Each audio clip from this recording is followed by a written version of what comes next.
Here's my gloves, and there's my double audio. Doorstop, get. Wow, that's basically perfect. I'm starting later than I had promised because I had to get a bunch of scans for my foot, and I had to do a little bit of shopping for some additional roof vents that I forgot about. I was kind of half hoping it would just be like straight up broken, my one toe. And then it's a slow and difficult fix, but it's a very straightforward one. Worst case scenario is that they're just like, oh, it's some tissue's not doing great. We don't know what to do about that. Maybe we'll try some steroid injections. Well, you get to watch the very awkward setup process of trying to sort everything I need up on the roof. Right, I gotta get this tool. I sure hope this can still cut wood. I'm not sure. And I'll want my roof goop. I got my hammer. I think I'm pretty good. Nope, no knee pads. We're good to start hefting stuff up the ladder. All right, first trip up of the day.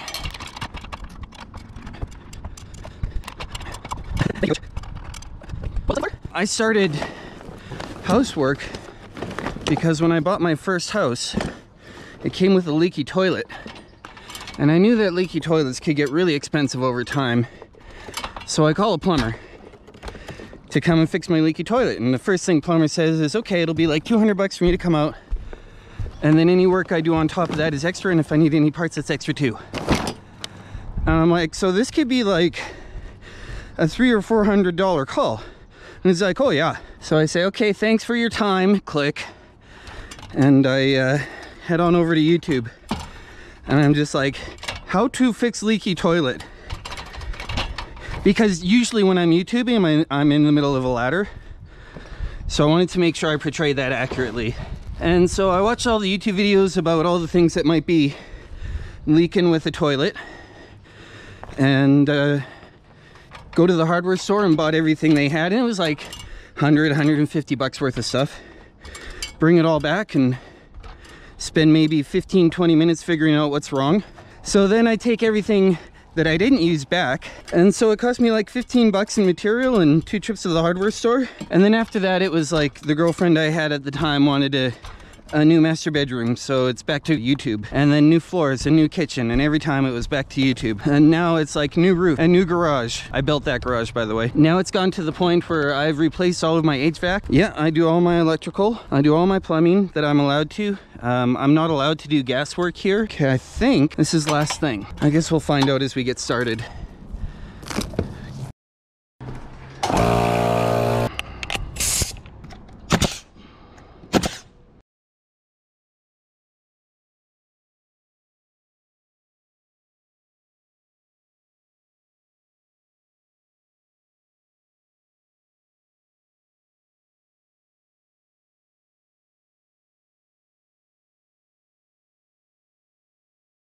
I think we're a little bit low at that end, so I'll start the next one up a little bit higher.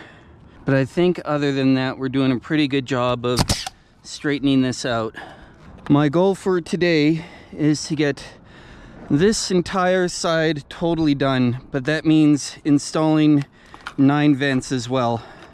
And that's gonna suck up a good chunk of time, because for each one I want to cut back some of the felt buster and get some ice and water shield around where the vent will be. And then I actually have to cut in 3 more vents into the plywood, the OSB sheathing. If I can get this side all done, and maybe even like the ridge on that section, I'll be pretty pleased. Let's make sure we're not upside down. We might find that I take a few more opportunities to sit down. I will accept just as good, but very much slower. That'll do. Now we just fix the height issue. Should be okay there. Oh yes it is. Life is a race. And the winner gets to take home the cheerleader.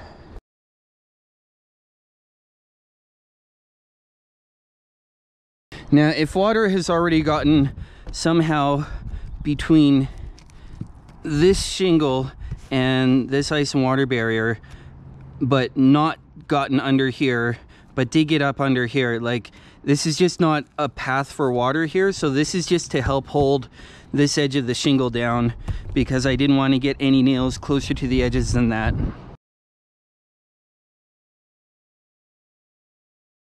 I had to start by fussing this stuff a little bit more than usual. My lower edge of my roof was not straight, and I had a noticeable dip down that way. So the last 4 courses I tried to fix that. It's a little bit off over there, but I can fix that. This was a little bit off over here, but I think I've fixed that. The way that you normally align these shingles is you take the edge of the top of your nail gun and you butt it up against these edges here, and then you just make sure that the other end is at the top of this sawtooth cutout bit here. So that's how aligning shingles normally goes. When you're trying to correct a deviation in the alignment, sometimes you have to more manually fuss it than that.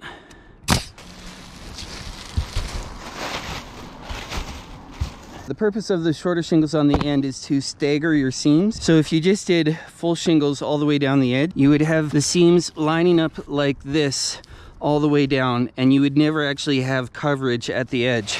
By having the shorter shingles at the end of different sizes, then you can stagger your seams, right? Like seam, seam, seam. Our hail ranges from pea size to softball size, with very frequent golf ball sizes happening. But people have documented in this city 4 to 6 inch diameter hailstones, not infrequently. Yeah, like actually rocks of ice this big falling from the sky. And clay and slate and stone and those sort of things tend not to last here very well. Why do I nail right, left, then center? Because I am not very good at this, and I don't trust that if I go right to left, for one, I'll be able to nail in the right spot, and for two, that the left side won't have dropped after I've hit the right side in. So it's just because I'm bad. Oh, the saw blade's still ripping through this stuff. I bet it would have a hard time with wood, but I'm wondering actually how I'm gonna clean the base off, because that might need to be like a mineral spirits thing or something. All right, let's get down on our bellies here. Maybe here. I'm gonna start leaving this end uncovered so that when they want to put the mask stuff in, whenever that happens, I can get all the roof covering material in. Now that'll mean I'll have to do some sort of like vapor barrier cover over this section until it's all ready. So much stuff in my shoes. Well, you run into issues with that. You run into issues with discrimination, even when it comes to private businesses. If you say private businesses should be able to do what they want to do, well then you can't also turn around and then say, but you have to allow whatever isolated group to partake in your business. You have to. It's a basic human right, right? And that's something that basically all Western nations have decided is a thing. If you run a business, you have to let women in, you have to let people of different colors in, you have to cater to people of different genders and all this stuff, and different orientations and whatnot. So if you want to start saying, well, private business can do what they want, then you start to roll back all the progress that people think that they have made when it comes to desegregation and equal rights and all of that sort of stuff. So that's a bit of a slippery slope that I don't think most people really want to head down when they put a little bit of thought into it. I've dropped one thing from the roof accidentally, but I think only one. Snow in less than 6 weeks. Okay, well, it's not going to take me 6 weeks to finish the roof. Well, it's been pretty nice so far. Like, this is gray day. Gray day is good for roofing. Not too hot. Occasional breeze.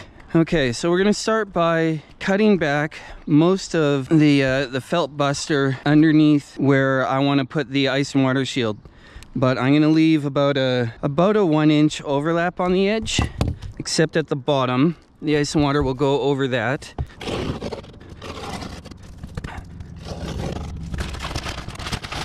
And we need bottom corners cut too.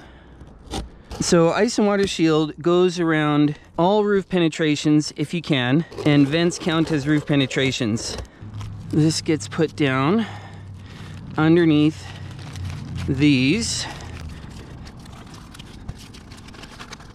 like so. And we'll grab the hammer tacker before we start peeling.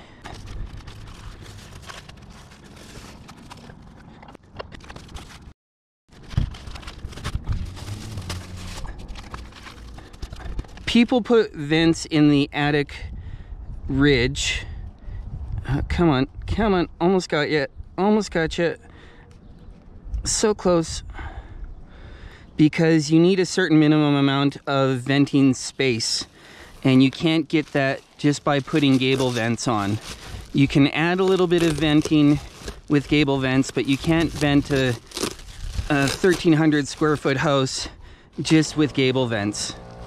Like, you can't get enough airflow there. I totally thought I nailed you down.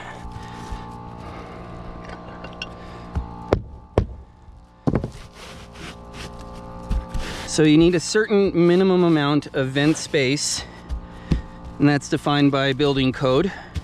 And this is the best way we know how in Canada to get that.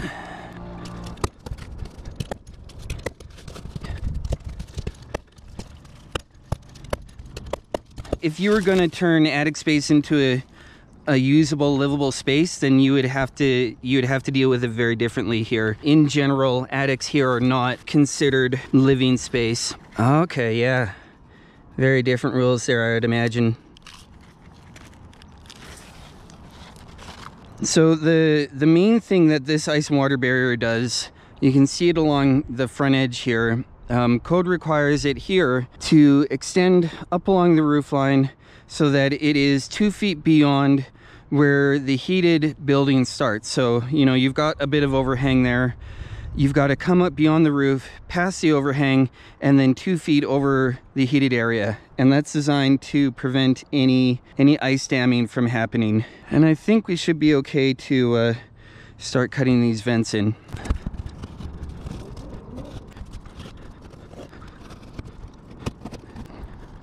Oh, come on then, Stanley. Stanley, behave. There we go.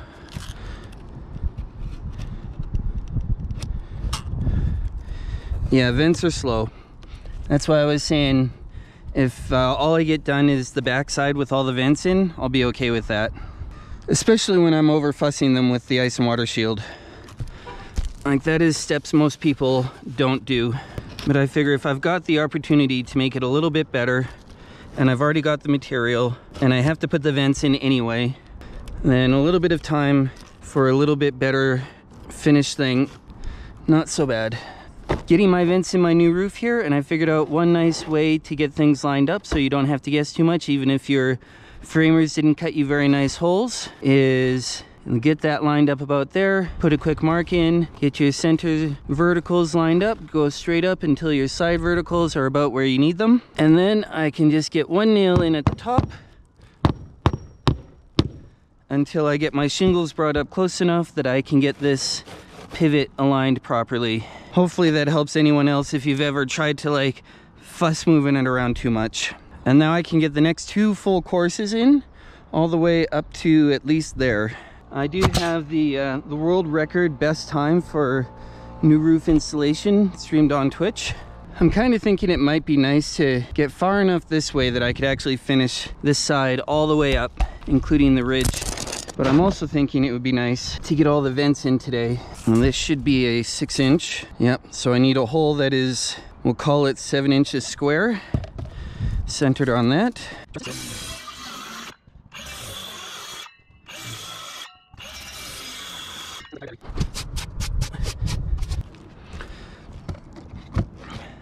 Just trying to make sure I'm dusting out some fresh dust on the line here.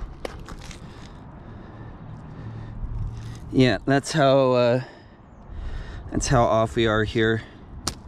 I'm gonna try to make up as much gap as I can there, and then we'll have to fuss that again on the next one. And the same here, we need to still be up a little bit. And then by the time we get to here, we're good.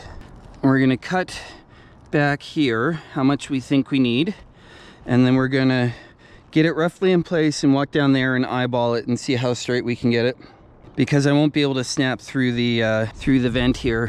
So these are about straight, which means I can continue trying to fuss this one.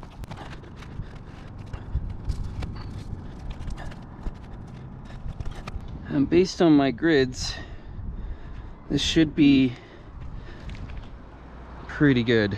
My grids right up to the shingle, the ridge line here, they're very close. They're very close. I know the GoPro doesn't show it great, but if I can maintain my grid spacing, I might even pull that down just a bit. One big advantage of putting your vents in while you're doing your roof instead of coming back and cutting it out later is you can swing them up out of the way and just flop your shingles on like you would for the first couple of courses, and then I can come back and just trim this hole out here, and that makes it much easier to deal with this stuff than trying to guess and measure and angle and fuss and such. I still have my one nail in the top, and I can just swing that vent out of the way, get this guy lined up here, and then I can swing this back around, and my next course will line up over top of this, and I still have time to get all the goops in all the places that I want it. I'm starting to get some satisfaction out of this. I spent so much time, probably like 2 hours, just trying to get these 4 vents fussed up a bit. Try to cut this fairly square. Yeah, because this is, whoops, that went a little bit far, but it'll get covered over. This is why I don't like using these knives, because I'm really bad with them. Double layers.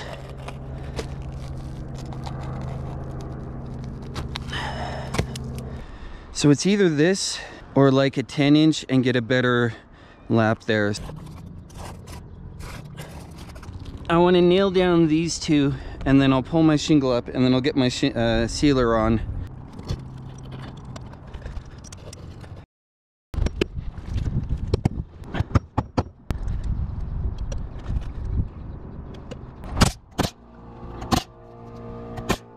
We got one.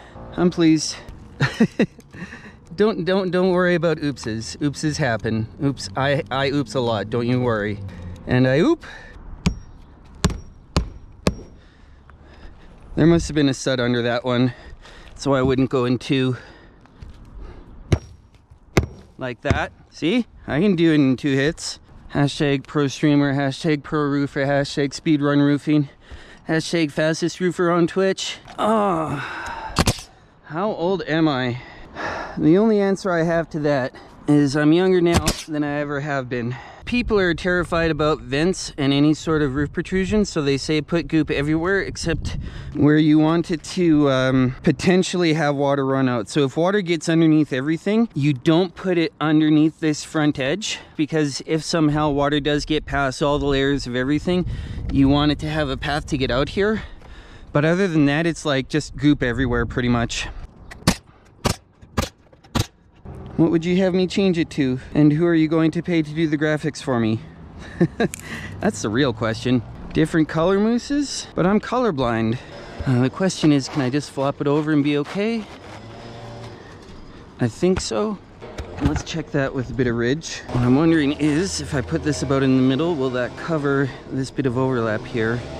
And I think it will, so I don't have to worry about trimming this back at all. And what this does for me is it lets me waterproof all the way along up to here without actually getting the ridge caps on. So that's kind of nice. Oh, I stepped on a thing and now I'm tracking goop. I'm hurting more, but I'm moving faster. That's how you know I'm in a good mood. Got a bit of a breeze right now. I can smell a bit of a storm in the air along with some asphalt. Oh, there's a bit of a sunset over there. Ooh, okay, that came out of nowhere. That's just nature's decided to increase the difficulty level for me. It's been too easy so far. This is now an S-class mission. Now I'm gonna leave the exposed nail heads ungooped until the end of the night, because I don't want to step in it and make a mess like I did over there again. Oh man, 2 more courses then I'm done, and one of them will be a little bit of a fuss and the other one won't.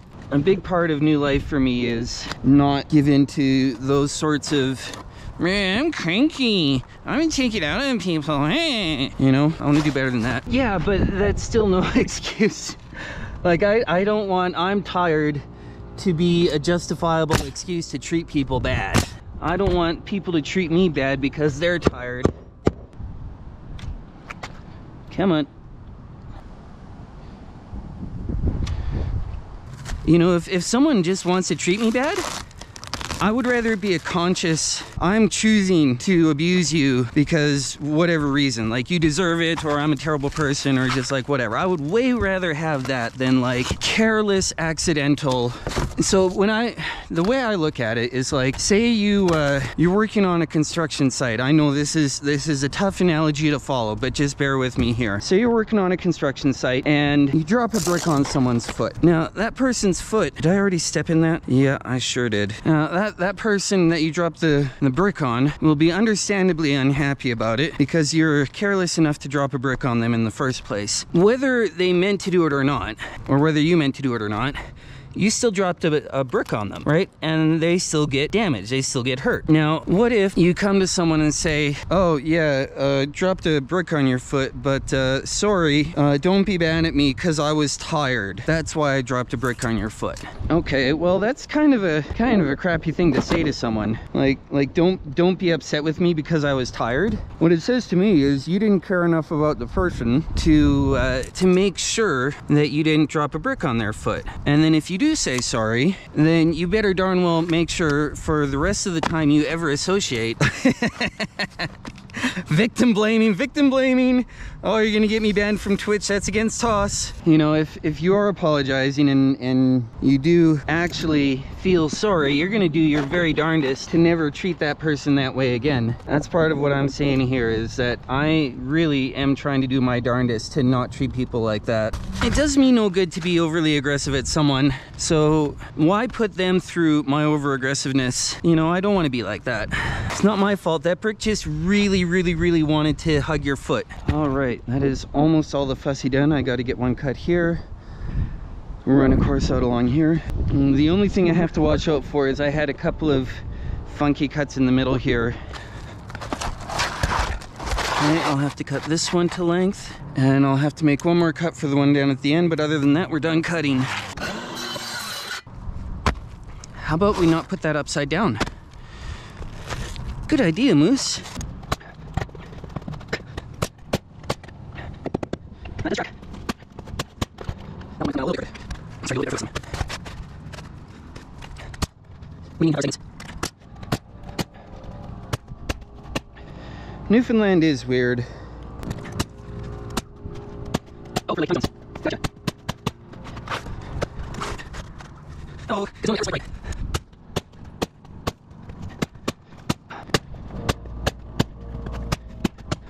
My vents are in.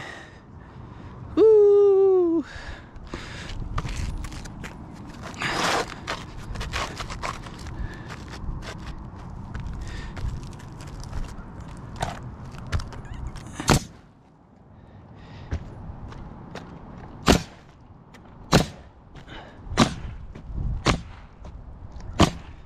That's not bad at all.